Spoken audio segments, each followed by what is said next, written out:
Other things when you're recovering in a hospital is that they put a kind of cooling mask on you, and I only had that for the lower half. I think most people have that for the upper half if they don't have the hair transplant. I also believe they have a bandage around their heads if they don't have the hair transplant.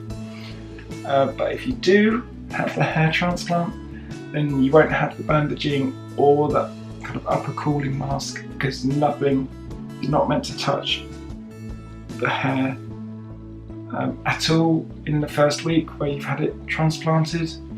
That's a massive no-no. So the cooling mask I really liked. The good thing about Facial Team is that unlike other surgeons, you stay for 2 nights in the hospital. Marie was allowed to stay for both nights, so if you have a partner, they can stay with you and keep you company throughout the whole time you're at the hospital. On the day I was leaving, I left in the late afternoon that day, but before that I had lymphatic drainage massage, which was amazing. So that's the kind of massage on the face. So I left the hospital, I was back at the apartment to recover. I was given a bag with all the medication I needed for that period, and had instructions on when to take certain things. Saturday and Sunday I had acupuncture to try and help relax, and I think that kind of worked, because after one I totally zonked out, but that was also probably because I was having a lot of difficulty in sleeping.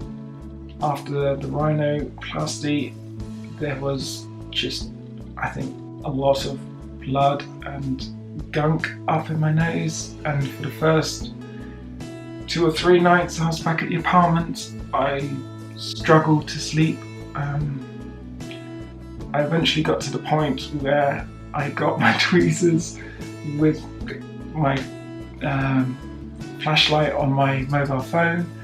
I was shoving it up my nose to see what was causing the blockage, so I got my tweezers, and this is probably not recommended at all, and I kind of pulled out these absolutely disgusting black bloody slug type things out of my nose. So yeah, it must have just been basically congealed blood from the surgery. Once they were out, I could breathe normally and my sleep pattern returned to normal, and I was a much kind of happier person. When you're at the hospital, they give you a kind of face strap mask thing, which kind of goes around your head, and that's the idea of that is because if you've had kind of jaw surgery, then you're essentially losing bone, which means the skin that was there isn't kind of attached to the bone quite so much. So by having that kind of strapping here, it kind of helps set the skin against the bone again. I think I probably wore it for a couple of months. In the first month it was probably wearing it for quite a bit during the day as well, and then the second month I probably only really wore it at night. Eating food during the first few weeks really was quite difficult for a couple of reasons. The first reason it was difficult to eat was because they make incisions in your mouth to get to kind of your jaw to cut it. They say cut it, they use Facial Team use an ultrasonic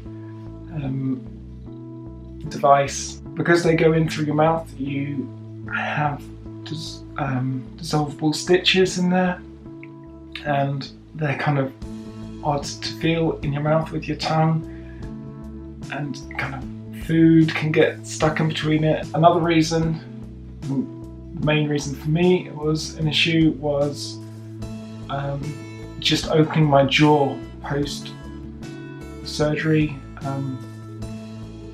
Opening it wide was pretty much impossible, so it was hard work to eat things and chew things. We actually took a Nutri-Ninja over there so we could blend things and make soups. So if you are having jaw surgery, I recommend you take a blender of some kind. Marie had the lovely job of having to spray my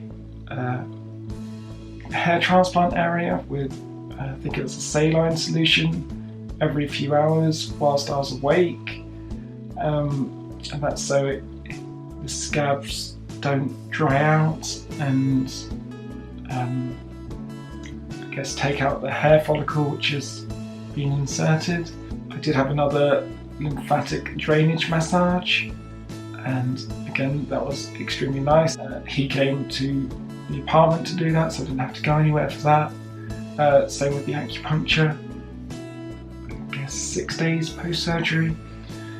I met with Dr. Simon to go through exactly what they had done, and I could see the kind of CT scans, so I could see exactly the difference in my jaw and kind of my chin. The chin looks funny. It's got like, in the scans it looks like some kind of witch's chin, but obviously in real life it looks fine, I think.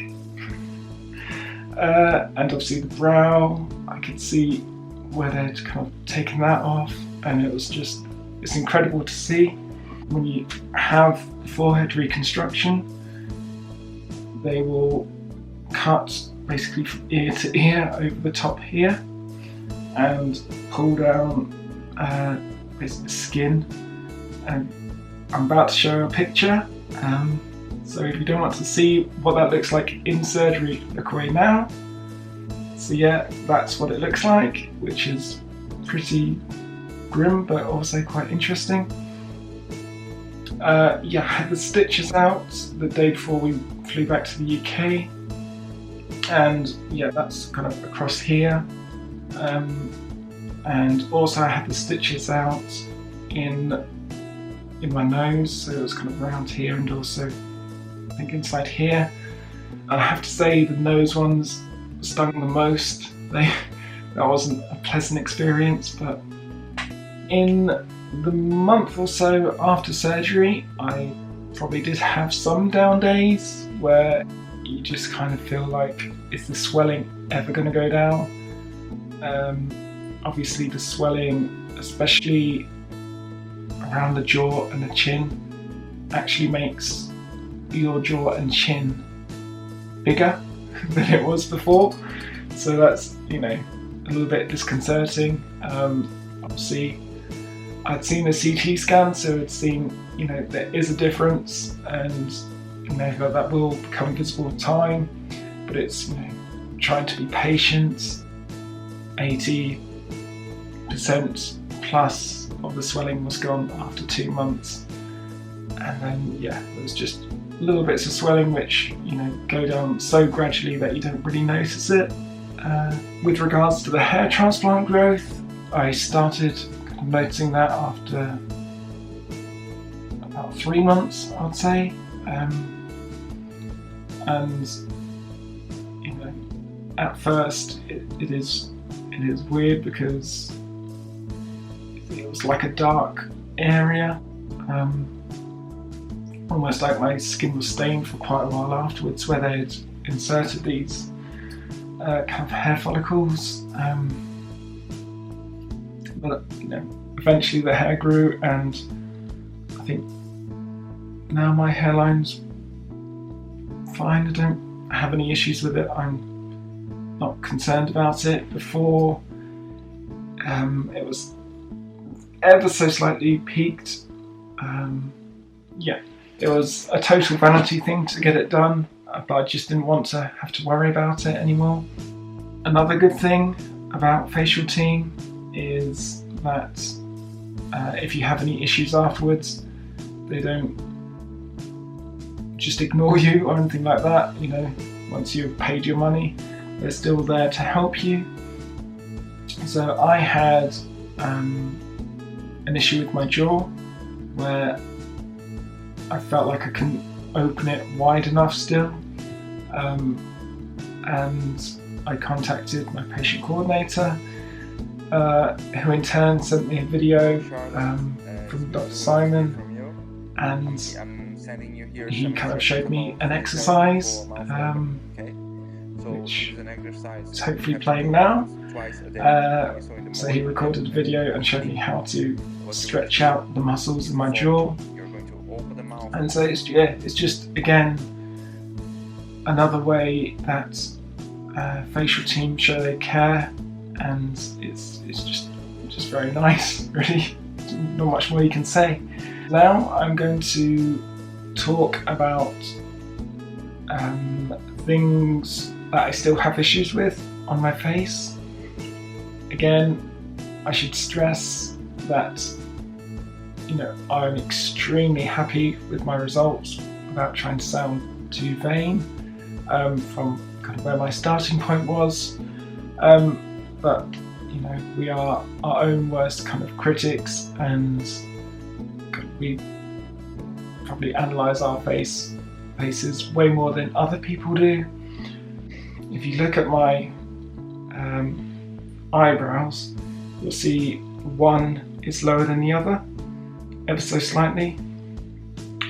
And I think this is because this is kind of when the stitching was done, for some reason it was tighter up here than here. I assume that's the reason. And as a result, this eye, I believe it's this eye, is more hooded than the other, and that only kind of annoys me when I'm trying to do makeup, because one's more hooded than the other. It's kind of difficult to get eyeliner to look symmetrical on both eyes. In certain light, I have almost like a dent in my forehead around here, I think. I have a photo which was taken recently, which again just kind of showed it up. So if you look at around here on the photo, you will see ever so slightly a kind of odd dent, but that doesn't really bother me at all. I just think it's a little bit of a quirk. Likewise, if I pull certain facial expressions, I get like an odd dimple on my chin. So if I do this, you can see there's like a dimple here.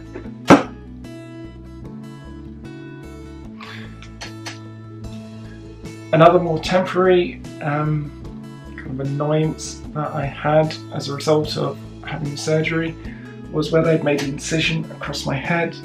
I lost a lot of hair around kind of the scar incision.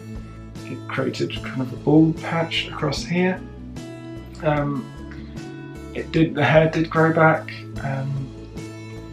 but it was something I was a little bit self-conscious about for a short period. So now I'm going to be way more positive and kind of discuss the overall kind of results from what I've had.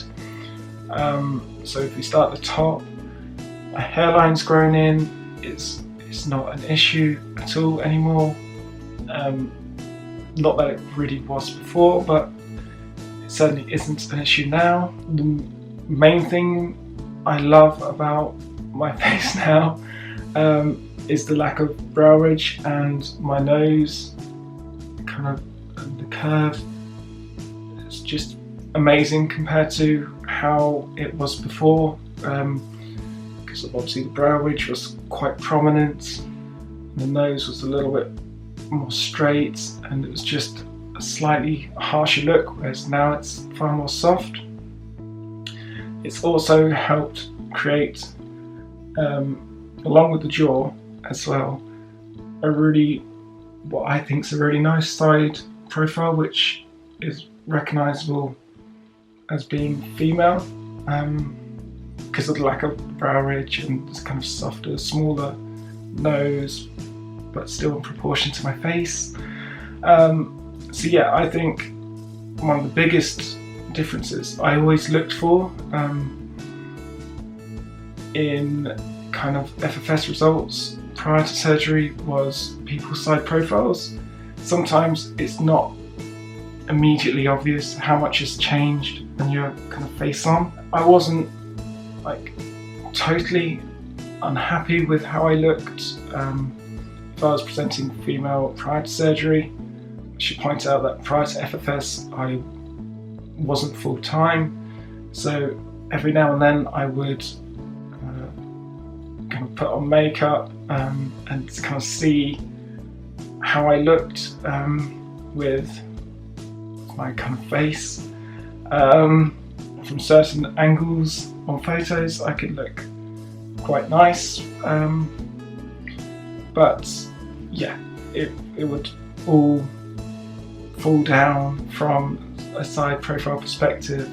To eliminate a lot of the kind of male features from my face has certainly helped me in the respect that it's given me far more confidence to go out and obviously be full time, because after surgery I did start my real life experience, or whatever they like to call it. Yeah, so that's when I began life as Charlotte, and I never experienced any transphobia in public, so I've been very lucky in that respect, and long may that continue. I don't like the word passing at all, because it implies that you're trying to trick people, but for want of a better word, it has given me a kind of casual passing. So, if I'm in the street, as I say, obviously I'm very tall. People, I think, if they do look, they're just kind of drawn to the fact that I'm tall, and that's pretty much it. Because as I say, I've not had any negative comments. So yeah, I think it's like a casual passing whereby if someone wants to look at me for long enough and analyse me, if they're that way inclined, then yes, they can see that I probably have broader shoulders than cisgender women, narrower hips, etc, etc. And obviously if they are to speak to me, then yes, they're going to know I'm trans for sure. Without makeup, I don't feel any kind of facial dysphoria seeing myself, for example, in the morning when I just get up. Here's a video I took this morning of my face without makeup, so you can kind of see how I look. I would say that I don't go out in public without makeup, but again, I think that's more linked into the fact that I'm very tall, and because I'm very tall, makeup for me is another way of kind of expressing or making sure people read that I'm female. As I said before, I'm extremely happy with the results I got from my facial feminization surgery. I'd happily recommend Facial Team to anyone. They've got the facilities, the staff, the surgeons, the attitude. It's just all really first class, and it's just kind of, when you're out there, it's an amazing experience, and you genuinely feel like they care, and that you're not just a kind of paycheck to them. Obviously there are many other surgeons out there, and just if you do want to have FFS, just make sure you're comfortable with your surgeon and that you don't feel like you're being pushed into anything. Yeah, so I think that's everything. I have no idea how long this video is, but I apologise if it's really long and boring. But anyway, goodbye.